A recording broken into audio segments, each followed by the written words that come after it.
CDMX Televisión. El día de hoy nos acompaña un personaje clave de la política capitalina que ha sido secretario de la Comisión de Gobierno de la Asamblea Legislativa del Distrito Federal y pues como ustedes saben, la Asamblea Legislativa va a cerrar una época. ¿Qué tal, Jorge Romero? ¿Cómo estás? Luis, ¿cómo estás? Buen día. Buen día a ti y a todos los que nos escuchan para CDMX. Muy bien, oye, pues como comentaba, toca cerrar una época en la Asamblea Legislativa, 7 legislaturas. Al PAN le toca llegar en su momento quizá más importante y pues tú como coordinador te tocó ser una posición que nunca había ocupado el PAN. ¿Cuál es tu balance de este cierre y sobre todo en la posición que te tocó jugar?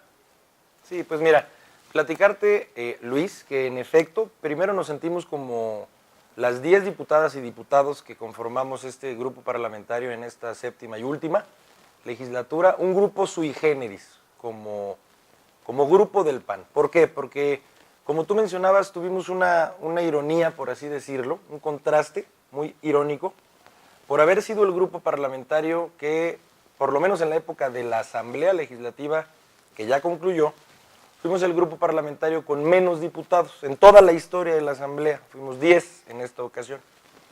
Pero irónicamente fuimos, creo yo, el grupo parlamentario, lo digo con todo respeto para quien me antecedió en este cargo, más decisivo de todos los que hubo. ¿Por qué? Se explica, creo yo, de una manera muy lógica.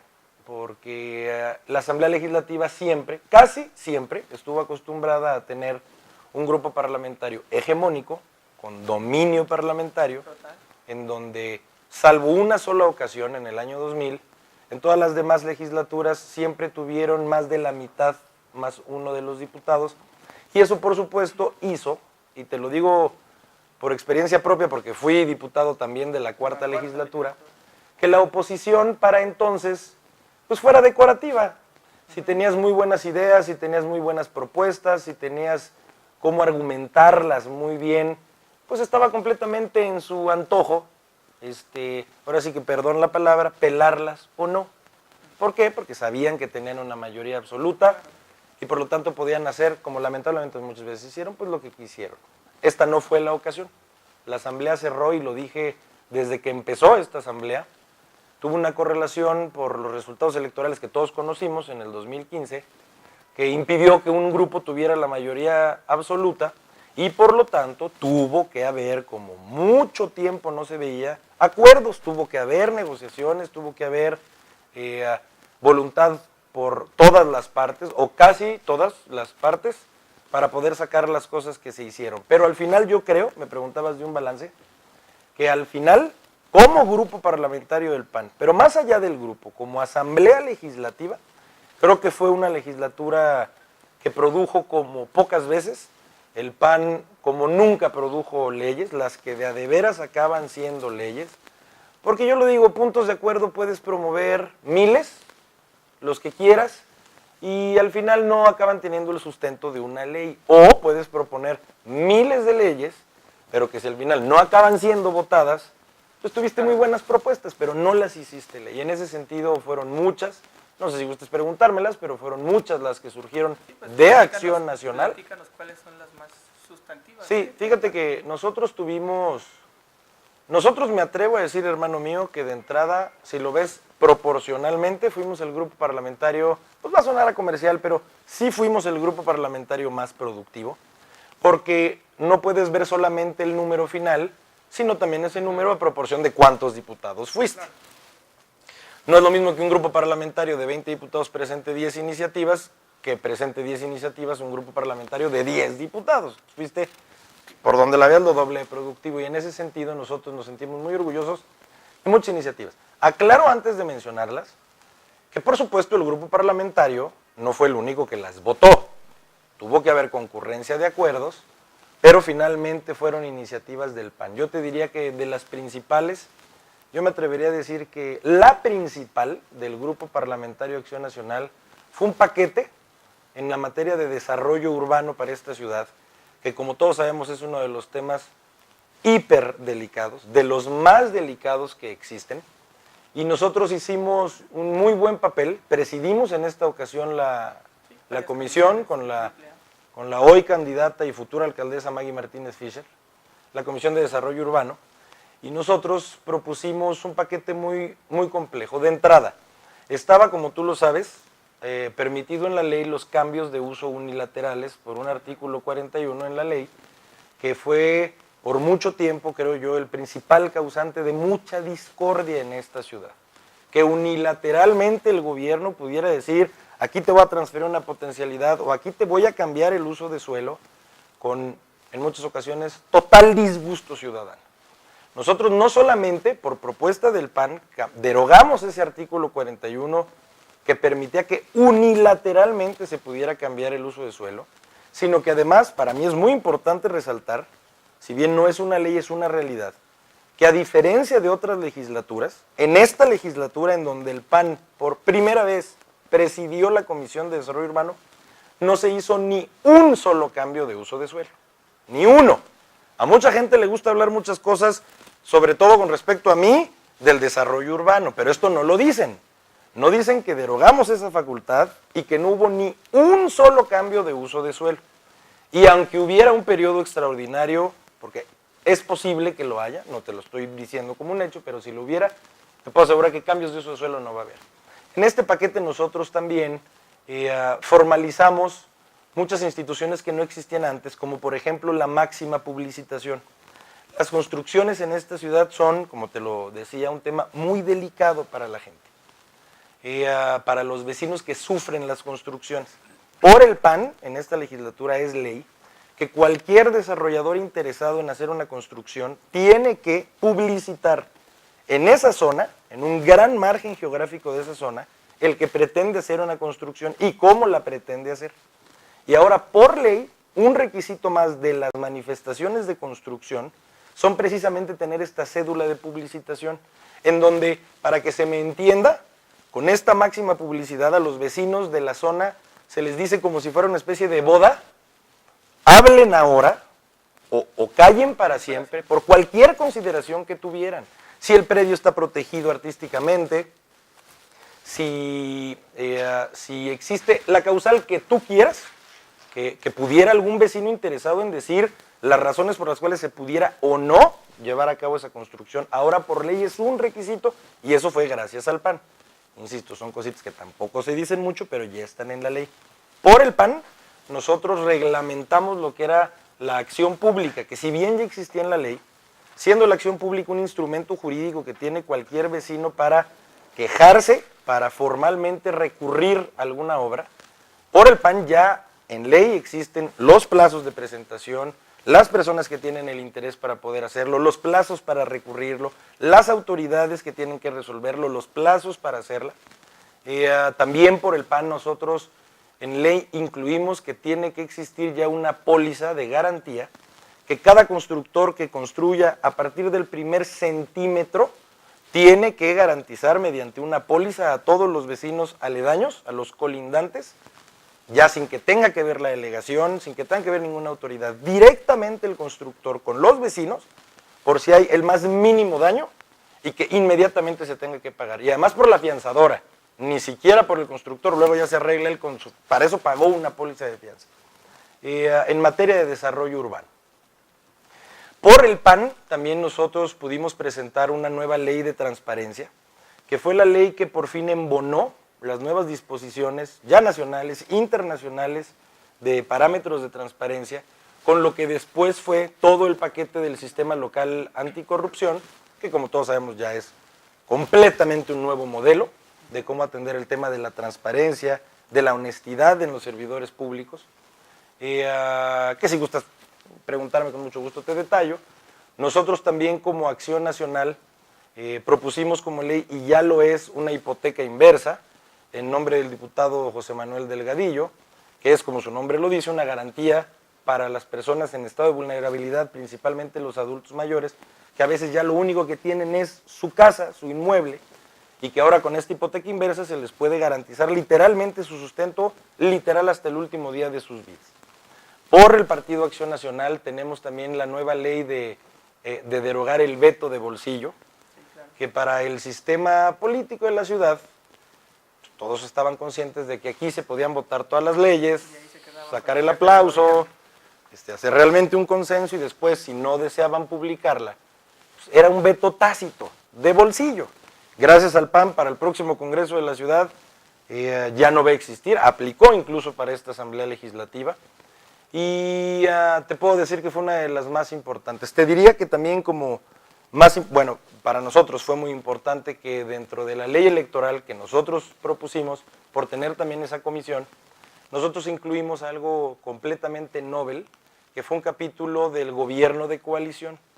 Que esto es ley, más allá de que pasen las elecciones del 18 o del 21 o del 24, en la ley somos la única entidad del país que ya reglamentó de principio a fin lo que sería un gobierno de coalición. No solamente una coalición electoral, sino cómo funcionar como gobierno de coalición. Ni a nivel federal está reglamentado eso. Te diría muchas más.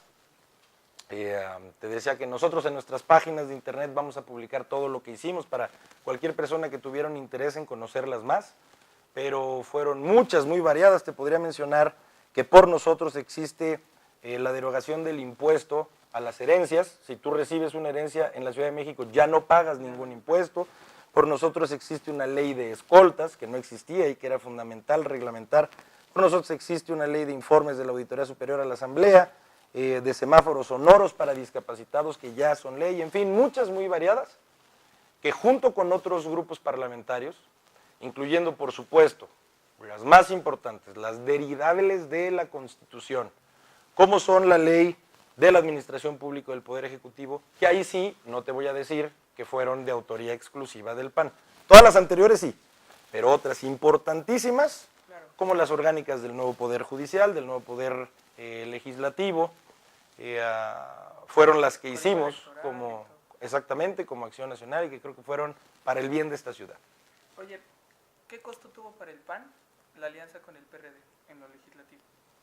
Mira, yo en lo legislativo, así como tú lo acotas, yo creo que lejos de costo tuvo beneficios, porque yo lo he dicho y lo pienso repetir, uno tiene que saber distinguir entre el universo electoral, el universo político y también la realidad y el universo parlamentario, que siendo diputado se supone que es para el que uno se encarga. En este universo, en el parlamentario, yo te puedo decir que más bien creo fue un avance para el grupo parlamentario del PAN, haber tenido una alianza que incluso derivó en una alianza electoral con el PRD, porque nunca el PAN había, de sus iniciativas, logrado tantas leyes que acabaran siendo leyes. Lo supimos desde un principio, sin correlación de fuerzas en la Asamblea. Si no tienes mayoría, no haces ley, y creo yo que esa es la auténtica productividad de un poder legislativo. Son muchas cosas más que hacer leyes, pero una esencialísima es hacer leyes. Entonces yo te diría que en lo parlamentario, lejos de un costo, creo que fue sinceramente un beneficio, porque creemos que esas leyes fueron a favor de la ciudadanía. Si tú me preguntaras en el otro universo, en el universo político, electoral, si hubo un costo o no, pues mira, yo te diría que el único evento que nos puede decir con contundencia si tuvo un costo o una capitalización la unión de fuerzas de entre quienes históricamente pues, estaban en otros polos, es la elección. No, para mí ninguna encuesta me va a hacer ver si tuvimos costo o tuvimos lo contrario. El único evento que lo puede decir es la elección, que yo sé que mucha gente ya lo dice, pero yo también. La única encuesta de veras es el día de la votación. Y han habido 1.000.000 de ejemplos de encuestas que no solamente no le atinan, sino que erran por decenas de puntos. Y aún así, si es que la gente decide que no sea un resultado electoral tan contundente a favor nuestro, aún así yo no quito que lo que creo que legítimamente impulsamos como buenas leyes dejen de ser un beneficio para la ciudad. La Asamblea Legislativa tuvo que legislar un tema muy álgido, que fue el de la reconstrucción. Así es. En ese tema hubo mucho, o ha habido mucho golpeteo político. ¿Qué los hizo echarse para atrás en modificar estos artículos 13 y 14? ¿Y qué opinas de esta campaña que hay en contra de, pues prácticamente Leonel Luna, Mauricio Toledo y Jorge Romero, diciendo que se robaron prácticamente el dinero de la reconstrucción? Bueno, mira, primero, como tú bien lo acabas de decir, esta última parte es precisamente eso, una campaña, una notoria campaña de desprestigio, yo me atrevo a decir una vulgar, una absolutamente irresponsable, una desfachatada campaña, sobre todo porque pretende tergiversar las cosas, porque si uno es responsable de la conducta que tú quieras, porque sí la hiciste, entonces que todo el mundo te juzgue, entonces que todo el mundo se entere. Lo que no se vale es que pretendan juzgarte por algo que de entrada no es como tú lo pintas y a propósito lo sigan pintando de la manera en que obviamente le enoja a la gente, que es mintiendo. Y me voy a explicar. Como tú sabes, después de ese lamentabilísimo suceso, la Asamblea reaccionó, entre otras cosas, generando para el ejercicio presupuestal de diciembre un fondo para la reconstrucción.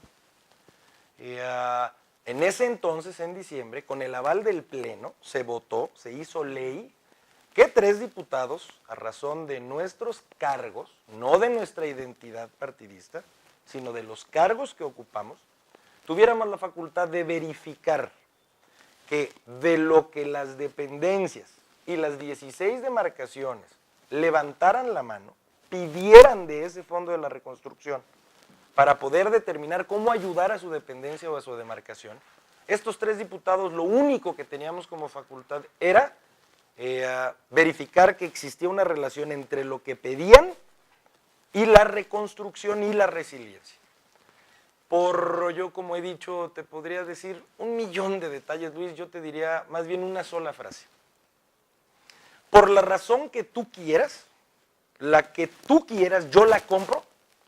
Hubo voces que dijeron que ese no debía de ser el modelo, que no tenían por qué estar 3 diputados señalando que hubiera o no una correlación entre lo que se pedía y lo que se iba a destinar. Y simple y sencillamente los 3 diputados y nuestros grupos parlamentarios lo que determinamos fue cambiar el modelo. Nos quedamos sin esa facultad. Primero, es absolutamente falso que 3 diputados nos hayamos sentado en una mesa y hubiéramos resuelto de 8,000 millones, 1,500 van para tal, 2,000 van para tal y 3,000 para Acuya. Es absolutamente falso que nosotros hayamos tenido esa competencia. La competencia que tuvimos fue ver que había relación entre lo que cada dependencia pidió y la reconstrucción. Pero para no irnos muy lejos, insisto, todo ese proceso, aunque haya sido solamente de verificación, se canceló. Eso no lo dicen los que están en su campaña de golpeteo. Siguen diciendo que se secuestraron los recursos. Se han atrevido, como dijiste, algunos a decir que se robaron los recursos, cuando esa facultad, a los 20 días de que entrara en vigor, se canceló, se modificó.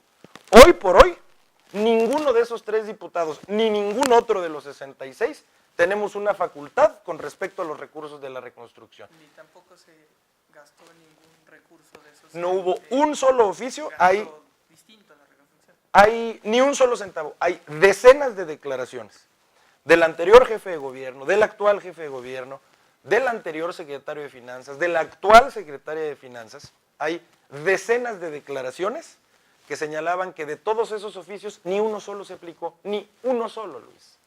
Al contrario, hoy nos tenemos que preguntar pues cómo vamos avanzando en el tema tan delicado de cuándo se van a ejercer los recursos de la reconstrucción. Es como lo que está parado y por eso sigue. Pues sí, lo voy a decir tal cual. Se suponía que por 3 diputados no bajaban los recursos de la reconstrucción. Bueno, pues medio año después, se sigue discutiendo dónde deben y cómo deben de aplicarse los recursos. Es más, que la misma persona el día 1 critique que 3 diputados secuestraron los recursos y esa misma persona el día 2 exija que deben de aplicarse según como ellos creen, es ser ellos mismos los que se contradicen. Por fin ya se secuestraron los recursos o estás proponiendo cómo ejercerlos. No sé si me explico, fue una vulgaridad esa tergiversación. No le explican a la gente que estos 3 diputados nos quedamos sin esa facultad. y que en todo caso, cuando la tuvimos, fue para verificar que cada delegación, que cada dependencia que estuvieran pidiendo recursos tuvieran relación con la reconstrucción. Eso fue todo lo que tuvimos por 20 días. Ok, hoy hablas de un periodo extraordinario posible. ¿Habría esta posibilidad de que se sacara el sistema anticorrupción local, que es quizá yo creo que el tema más importante, salvo que tú consideres que hay otros ahí en cartera, porque creo que quedó la sensación de que hubo algunos temas pendientes? No, bueno, sin duda es un gran pendiente. Mira, es importante distinguir, el marco normativo del sistema local anticorrupción ya quedó, ese ya es ley. Es decir, no falta sacar el sistema local, lo que hacen falta son los... ¿Ya está? Lo que hacen falta son los nombramientos, que evidentemente son una parte sustancial y que evidentemente es un tema que no se ha podido concluir, debo de decirlo, ni a nivel local, ni a nivel nacional, ni en muchas entidades, porque habemos quienes creemos que son nombramientos tan delicados, Luis, tan importantes para el futuro y presente de esta ciudad, que creemos algunos que debe de ser una decisión que se tome en un periodo distinto al que estamos viviendo. Porque lo digo con toda claridad, el periodo en el que estamos... ¿Después del 1 de julio incluso te refieres? Podría ser, siempre y cuando, yo insisto, existan las auténticas condiciones de negociación política entre todos. Y por todos me refiero a todos. Y siempre y cuando, sinceramente, las personas que ocuparan esos cargos fueran personas que nadie sinceramente pudiera tachar. O sea, que en verdad sean personas que tengan un currículum, que tengan un historial, que por más que X o Y me caiga gordo, nadie pueda dudar de su capacidad técnica. Y simple y sencillamente creemos que en este periodo electoral en el que estamos, contaminaría esos nombres. Fuera quien fuera la persona propuesta, por el simple hecho de quién la propuso, habría quien lo tacharía a priorísticamente sin leer su currículum. Nosotros creemos que debe de darse, si existen las condiciones de auténtica conciliación en los nombres, si existen verdaderamente perfiles adecuados técnicamente para hacerlo, y sobre todo estar conscientes que mi opinión pues es la de un coordinador de un grupo parlamentario y que por supuesto mi opinión tiene que conjugarse con la de todos los demás coordinadores parlamentarios. Lo que te quiero decir es que ningún coordinador solito te puede decir que va a haber un periodo extraordinario. Pero no lo descartas. Yo no lo descarto porque... Del 1 de julio al día que concluye. No lo descarto porque finalmente son 75 días, no son 5 días, no son claro. 15 días, o sea, es julio, es agosto, es la primera mitad de septiembre. Hay voces que dicen, ya déjennoslo a nosotros, ¿no? Sobre todo de candidatos del primer congreso. Claro. Dicen, no, ya déjennoslo a nosotros porque quieren dar un albazo, ¿no? Y si fuera la mejor decisión, la de que fuera el próximo congreso, adelante. Yo te puedo asegurar que a nivel nacional no creo que saquen nombramientos del Sistema Nacional Anticorrupción. Yo no estoy diciendo que sea el mismo caso a nivel local. Yo lo que estoy diciendo es que por lo menos, por lo que a mí me toca, se podrían dar solo si en verdad existe un consenso generalizado de las partes que nombrarían y de las personas que serían nombradas a razón de su auténtica capacidad técnica e histórica. ¿Y eso implicaría una nueva convocatoria, revisión, reordenamiento de proceso o con lo que ya está planteado en la mesa? Según el caso, porque son varios casos. Sí, claro. Hay un caso de un próximo secretario de la Contraloría, hay un caso de un fiscal anticorrupción, hay muchos casos de magistrados administrativos, entre ellos de la Sala Superior y de las salas ordinarias. Hay incluso casos para el comité de selección del que habrá de ser el comité ciudadano. Y cada uno tiene un formato distinto de ser nombrados, cada uno incluso tiene a veces facultades de propuesta distinta. Discúlpame, y por tanto te diría que lo iríamos viendo según sea el caso. Pero salvo tratándose del InfoDF, que también es un pendiente, que a mí me gusta incluirlo dentro del paquete del sistema local anticorrupción, esencialmente está inmerso en ese sistema. En todos los demás casos no ha existido una convocatoria porque en los demás casos no lo amerita. En los demás casos son una propuesta directa de ternas del jefe de gobierno, como está en la ley. Okay. Yo te preguntaría, Perdón. ya fuiste legislador en la 4ª legislatura de la Asamblea Legislativa, te toca ser legislador en la 7ª, coordinador, con un grupo muy disciplinado. Creo que difícilmente regresarás a la Asamblea Legislativa, aunque no sabemos, pero ¿qué dejarías pendiente? Tú como Jorge Romero, ¿qué deja pendiente en la Asamblea Legislativa? Mira, más que pendientes del tipo parlamentario, técnico, pues que de cierta manera son los que te acabo de mencionar, por decir algunos, básicamente son esos. El sistema local anticorrupción es realmente el único pendiente formal. Yo te diría que más bien, si me preguntas por pendientes en un terreno más bien personal, emocional, así quiero entender la pregunta. Sí, de la ciudad que vivimos y que vives. Sí, yo creo que, primero te diría con respecto a la asamblea esto, yo creo que pudimos haber sido, como cualquier institución humana, creo que tuvimos aciertos y creo que tuvimos pendientes. Creo que un gran pendiente fue haber logrado que todos los grupos parlamentarios, sinceramente, hubiéramos podido sentarnos todos en la mesa. Lo estoy diciendo ya sin crítica, lo estoy diciendo ya sin afán de polemizar. Es una pena porque al final creo que lo que no se produjo fue para costo de la ciudadanía.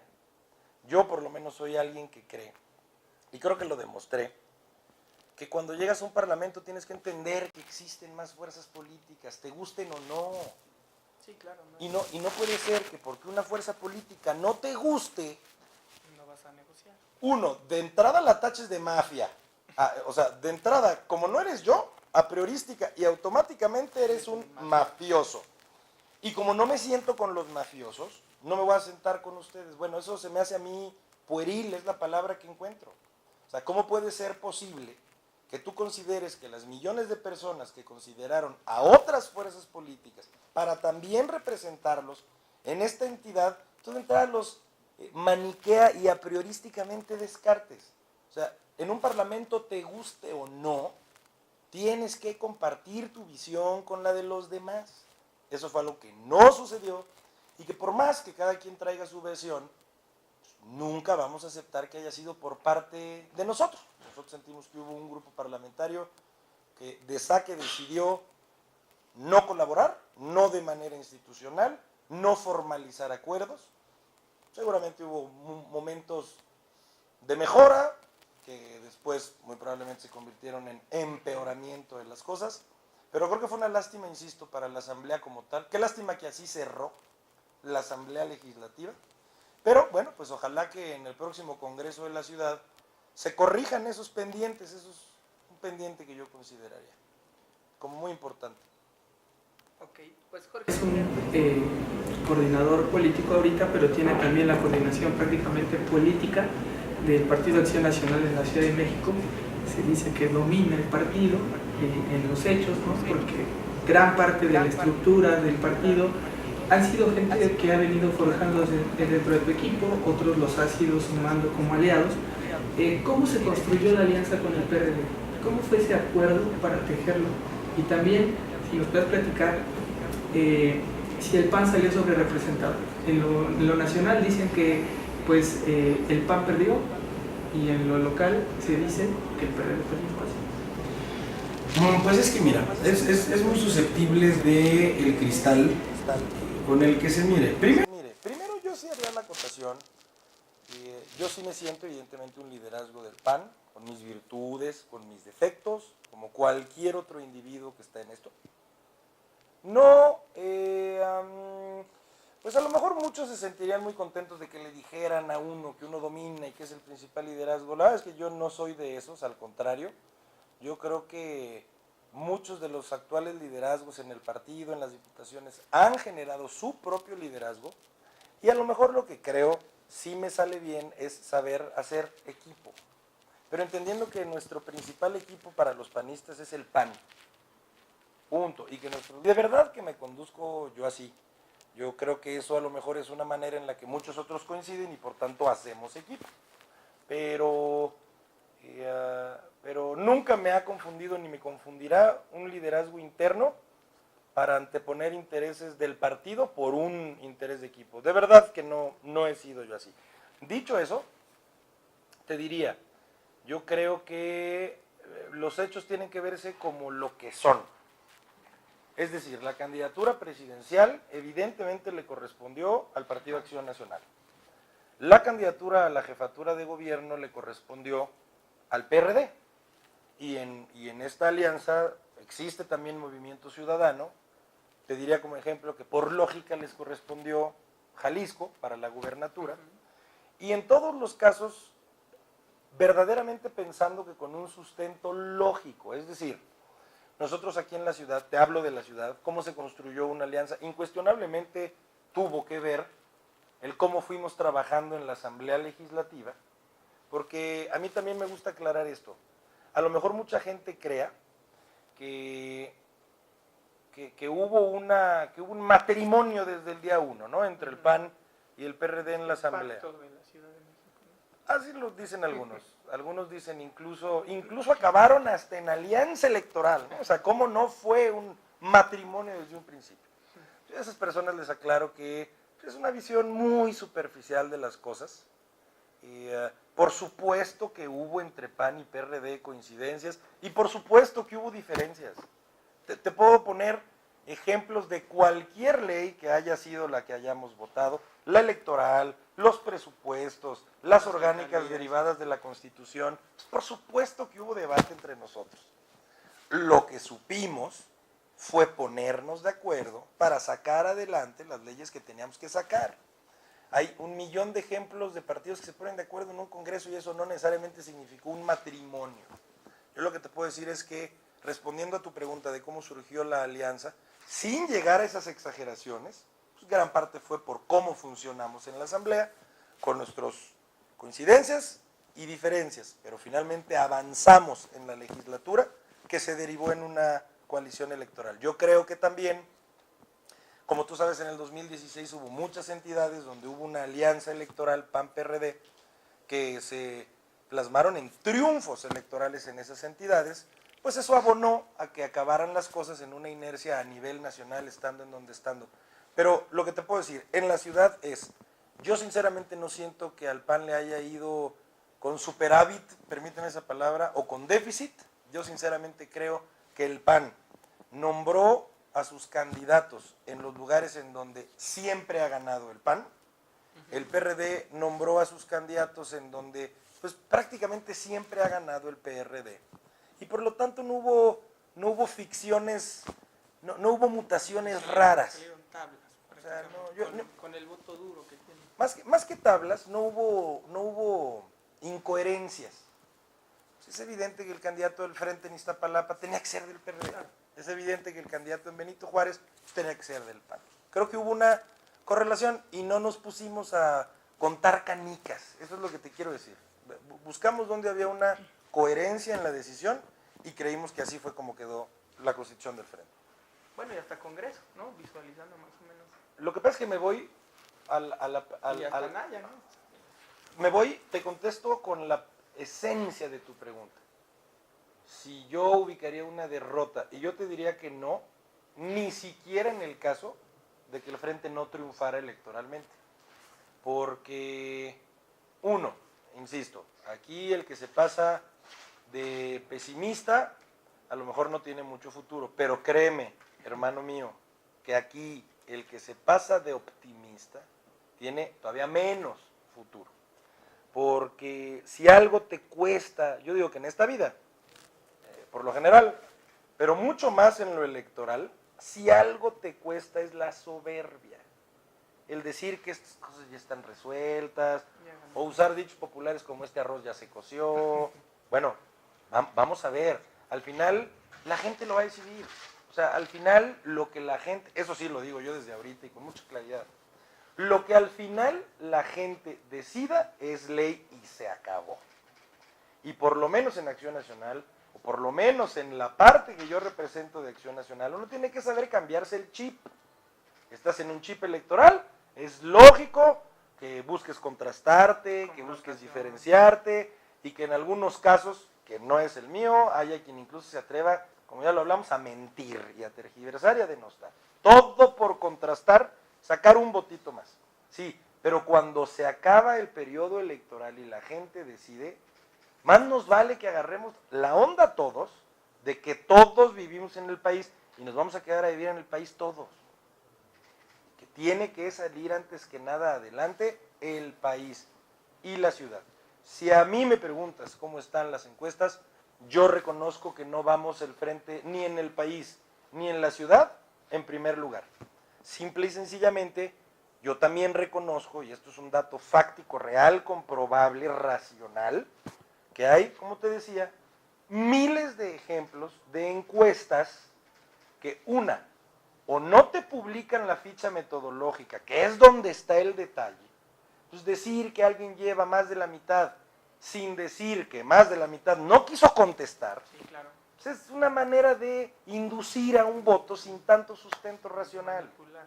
O decir que vas 10,000 puntos arriba, yo creo que lo único que va a hacer es despertar a los que se sienten abajo y a lo mejor medio invitar a la flojera a los que se sienten que este arroz ya se coció. Yo creo que sea cual sea el resultado el 1 de julio a nivel nacional y a nivel ciudad, yo te puedo asegurar que va a estar más cerca de lo que todo el mundo cree.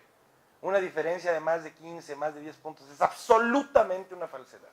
Y ya lo veremos el 1 de julio, arriba ganando, o si así quiso la gente, no ganando en esta ocasión. Pero va a ser cerrado, y te lo puedo asegurar. Interpreto en tu lógica que ganaría probablemente Alejandra Barrales en la ciudad. En caso de que ganara, ¿qué posiciones le tocan al PAN? Porque se firmó un acuerdo de gobierno de coalición y a lo mejor pues ya tienen en la mira carteras que le tocaría al Partido Acción Nacional.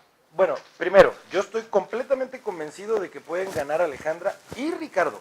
O sea, lo que te quiero decir es, nada está escrito. Muchísima gente que no ha participado en encuestas va a participar en una elección. Claro. Y las cosas pueden cambiar. Yo soy alguien que sinceramente cree cerrado, lo que tú quieras de cerrado, pero que el frente con nuestro candidato Ricardo Anaya puede y va a ganar la elección presidencial. Y lo mismo creo, con esa misma contundencia, para Alejandra Barrales. Fíjate que nosotros precisamente lo que hicimos, como dices, fue generar un marco normativo que regulara el gobierno de coalición. Y en efecto, más que... déjame explicarte por qué no aplica el que se pueda leer como que te tocaron estas carteras a ti y te tocaron estas otras carteras al otro participante. No fue así, porque desde la misma ley se establece que quien sea jefe o jefa de gobierno no pierde la unicidad de la titularidad en el Poder Ejecutivo. Es decir, no está en la ley que va a proponer un partido a la persona de esa cartera sin el nombramiento del jefe de gobierno. O sea, el jefe de gobierno va a nombrar a todos los miembros de la cartera, así es. Pero entonces te lo pondría, ¿qué carteras les interesan? En las que Eso es precisamente... ve posibilidades de modificar, ¿no? Exactamente, o sea, ese fue el acuerdo. ¿Con cuál de las agendas de cada partido político, cada partido sinceramente cree que es donde mejor podría aportar? Por su trayectoria, por los contrastes incluso que hemos tenido históricamente. Y yo te diría que, bueno, pues evidentemente Acción Nacional, que es por el que hablo, pues tendría un interés, creo que en todas tendríamos una auténtica capacidad de poder aportar. Pero al final, déjame contestarte así, Luis, se firmó un convenio y también fue para nosotros muy importante señalar, incluso se hizo formal ante la institución que su contenido es algo que todos los partidos decidimos no hacerlo público. Y la razón es muy obvia, porque puede llegar a prestarse hasta achoteo, esa es la palabra, que estés resolviendo cosas cuando pues, primero tiene que votar la gente. ¿No? O sea, a ver, compadre, primero trabajemos para lograr el gobierno de coalición y ya después podemos ir platicando con base en una realidad y no en una especulación. Creo que vamos a ganar, sinceramente lo creo. Mira, lo que te quiero decir es, sinceramente creo, te puedo apostar que gane quien gane, va a ganar por un margen muy cerrado en la ciudad y en el país. De veras, lo cotejamos el 3 de julio, el 4. Y en ese supuesto es cuando todos coincidimos en que hablaríamos de esa hipótesis ya actualizada. Pero por ahora ves algunas carteras que le Bueno, yo creo que el PAN tendría Medio mucha ambiente, lógica creo, es en un una tema que- secretaría, por ejemplo, de medio ambiente. Siempre le ha interesado Acción Nacional, las carteras de juventud. Te decía, por ejemplo, siempre nos ha interesado el tema de juventud. Yo creo que ya es muy bueno que, por ejemplo, la cartera de desarrollo urbano, por disposición constitucional, pues, ya no va a estar en manos de poderes ejecutivos exclusivos. Como sabes, viene un instituto ya constitucional para el desarrollo urbano, que es el organismo que prácticamente va a concentrar. Yo creo que estaría en riesgo hasta de perderse la cartera del desarrollo urbano como poder ejecutivo unilateral, porque ya existe este instituto a nivel constitucional. Te diría, juventud es algo que nos interesa mucho, la protección civil es algo en lo que podemos, creo yo, como Partido de Acción Nacional aportar mucho. Al final, insisto, son especulaciones que me parece no vienen al caso hacer hasta que no fuera una hipótesis real. ¿Cuál es tu expectativa después del 1 de julio, viéndolo desde la perspectiva personal, que vas a la Cámara de Diputados, y también como líder político, o digamos hasta moral del Partido Acción Nacional en la ciudad? O sea, y también en el liderazgo que tienes en Benito Juárez. O sea, ¿qué expectativa hay después del 1 de julio? Pues mira, yo tengo un deseo sincero de ver, primero, en las personas de Maggie Martínez Fisher, en Miguel Hidalgo, de Gonzalo Espina en Coajimalpa y de Santiago Taboada en Benito Juárez, a los 3 próximos alcaldes de estas demarcaciones. Te decía que es un deseo real, sincero, porque a los 3 los conozco, porque sé que harían un gran papel. En todo lo que esté en mis manos los estoy ayudando y los seguiría yo ayudando. Algunas voces maledicentes confunden esa ayuda mía con una palabra que de saque la palabra me choca, que es el padrinazgo mío. Si algo yo he sabido respetar a la gente que claro que es mi amiga, pero que claro que a partir de que tuvo una responsabilidad propia, individual, pues tienen que sacarla adelante. Yo a veces, como lo digo, como si yo no estuviera en mis cosas y en mis ocupaciones, como para pensar estar siendo también decisor en todos los demás espacios. Yo creo que ellos tienen una posibilidad real.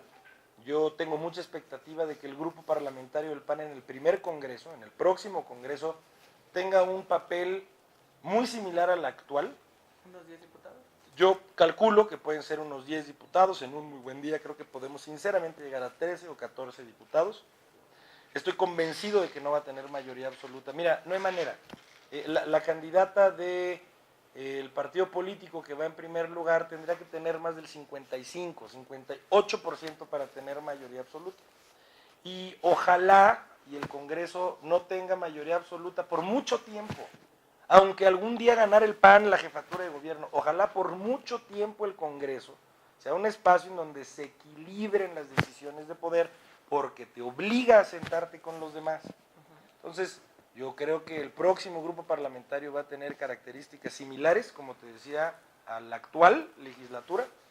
Y bueno, yo en lo personal, como dices, tuve la inmensa responsabilidad de ser nombrado de nuevo por mi partido para ahora ser diputado federal, ahí en San Lázaro, y bueno, pues muy consciente de la responsabilidad que eso supone. Yo estoy convencido de que va a subsistir el frente a nivel parlamentario.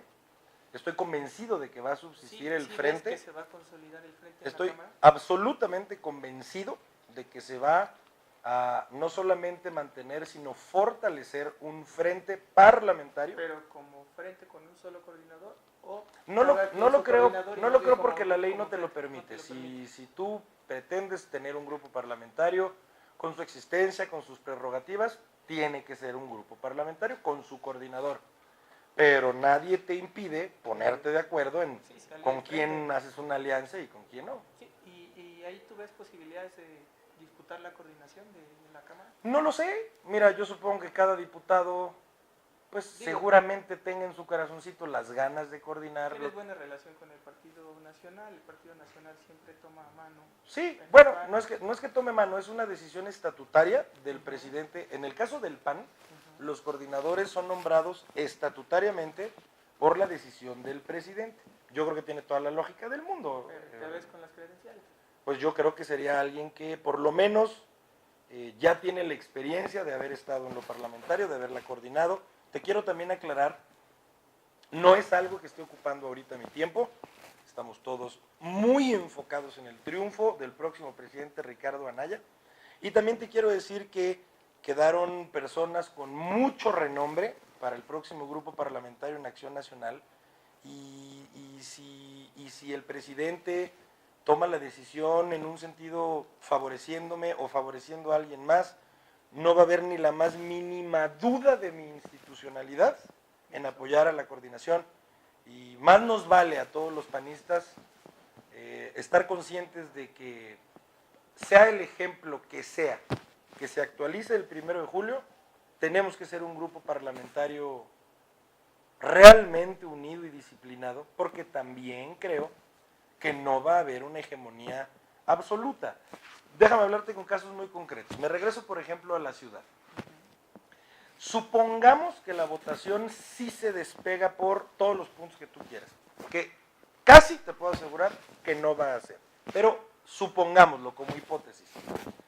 Hay por constitución local muchísimas decisiones trascendentalísimas que aún teniendo mayoría simple no vas a poder sacar sin los demás partidos porque por constitución te obligan a mayorías calificadas. Por ejemplo, poquita cosa, el próximo fiscal general de la ciudad tiene que ser electo por 2/3 partes.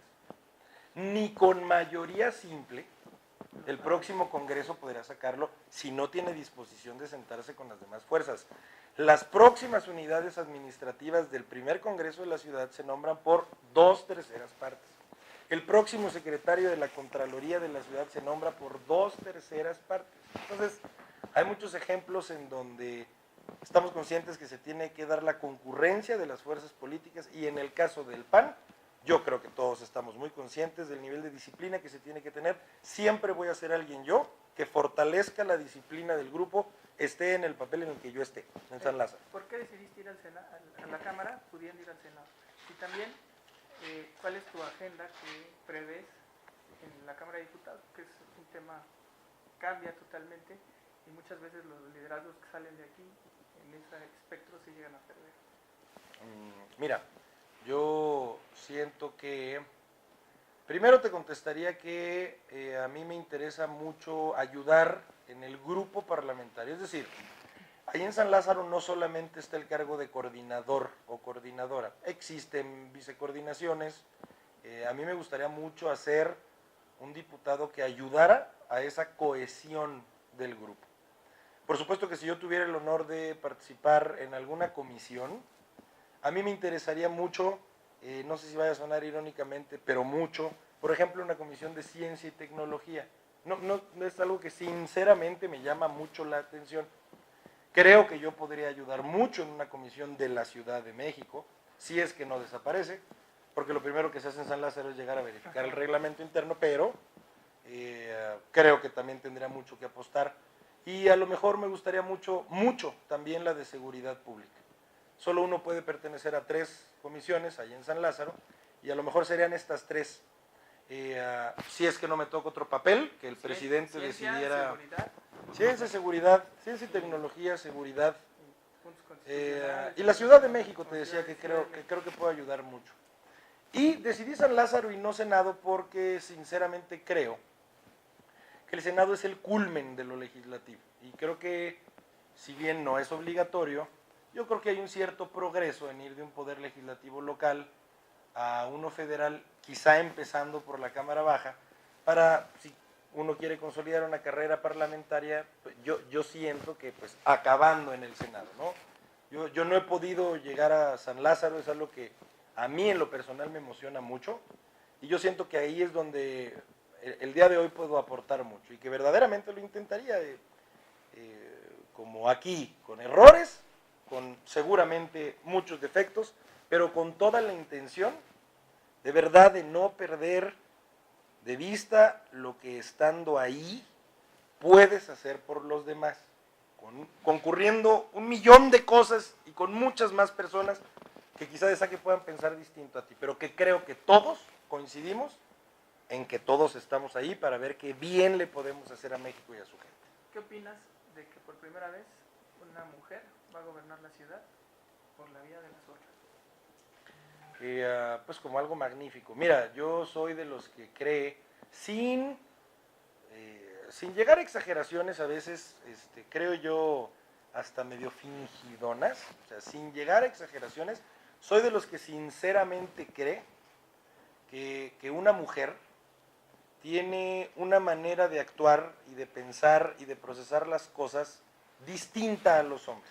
Yo no te voy a decir quiénes son los buenos, quiénes son los malos, simple y sencillamente creo, muchos coincidimos en que una mujer tiene quizá un poco de más, no sé cómo decirle, presteza, a lo mejor capacidad de simplificar los problemas, ¿no? A lo mejor yo en la persona particularmente de Alejandra Barrales sé que es una mujer hiper talentosa, que es una mujer que nadie le va a venir a contar, o sea, que ella no va a tener una curva de aprendizaje, que conoce a las distintas fuerzas políticas, incluso de las que serían su oposición, y también creo que es una mujer práctica, que entiende que en la practicidad, que se apoya en muchas cosas, que es saber escuchar a los demás, que es no perder el tiempo en decisiones ejecutivas por darle 1.000.000 de vueltas a las cosas, en esa practicidad, junto con la humildad política de tu entorno, de escuchar a tu entorno, está un buen gobierno, en esa capacidad, insisto, de simplificar las cosas. Yo estoy seguro que va a ser Alejandra Barrales la primer jefa de gobierno y creo que va a ser verdaderamente un orgullo para esta ciudad. Y si llegara a ganar Claudia Sheinbaum, ¿qué tipo de oposición va a ser el PAN? Pues mira, yo seguramente es una pregunta que se le tenga que formalmente hacer al próximo presidente o presidenta del PAN en la ciudad y al próximo coordinador. Serás factor que tomen decisiones. En mi factor, yo te diría que... Como el liderazgo político de la ciudad. Yo te diría que toda oposición, en cualquier circunstancia, en la ciudad, en el país, en cualquier otro estado, en cualquier municipio, tiene que ser una oposición, como me tocó decirlo alguna vez en tribuna, tiene que ser una oposición responsable. Y, no hay nada más fácil en política que ser oposición. Cuando la oposición exclusivamente es denostar, criticar, gritar, sacar cartulinas, estar haciendo 10.000 denuncias, chacalear por el morbo que genera golpear a alguien más, es la cosa más regalada del planeta. Lo puede hacer cualquiera. Cualquiera con un dedo de frente puede estar gritando consignas 3 o 6 años. Esa para mí siempre se me ha hecho una oposición ridícula, tóxica, para cualquier país o para cualquier entidad, porque para lo único, para lo que sirve es para denostar. Una oposición, creo yo, de las que valen la pena, una oposición responsable es la que, con toda firmeza y con toda educación, porque también en las formas, creo yo, dices mucho, dice, yo no estoy de acuerdo con lo que tú estás proponiendo. Bueno, faltaba más, no estoy de acuerdo, pero lo que te tengo es una propuesta de cómo yo creo que pueden ser las cosas. Y lo ideal sería que nos pongamos a debatirlo, pero que nos pongamos a debatirlo con la ley, o con el librito, o con los estudios de gente que es técnica en la materia, hidráulica, metropolitana, de seguridad, jurídica, la que tú quieras, para que el debate sea de otro nivel y no sea de cartulinazos. Yo te puedo asegurar que si el papel del PAN habrá de ser, si es que habrá de ser, el de oposición, va a ser el de una oposición que entienda que hay iniciativas que independientemente de quién vengan, vamos a tener la neurona, el mínimo de materia gris para saber distinguir que si es algo que le va a servir a la ciudad o al país, por Dios, no puede ser tan mezquino como para no ayudarlo. Los gobernantes llegan y se van, el país se queda. Y si un gobernante que te gusta mucho porque lo apoyaste como candidato, o te cae muy gordo porque no lo apoyaste, tiene un plan que al final la gente decidió avalar con su voto. Y uno no puede empezar sin dar por lo menos el beneficio de la duda. Con eso creo que te contestaría. Por lo menos en un principio el PAN, en lo que en mis manos esté, por supuesto que va a dar el beneficio de la duda. Se me hace hiper irresponsable cualquier otra conducta. Por lo menos en un principio. Oye, y supongo que tendrás alguna aspiración para la jefatura de la Ciudad de México.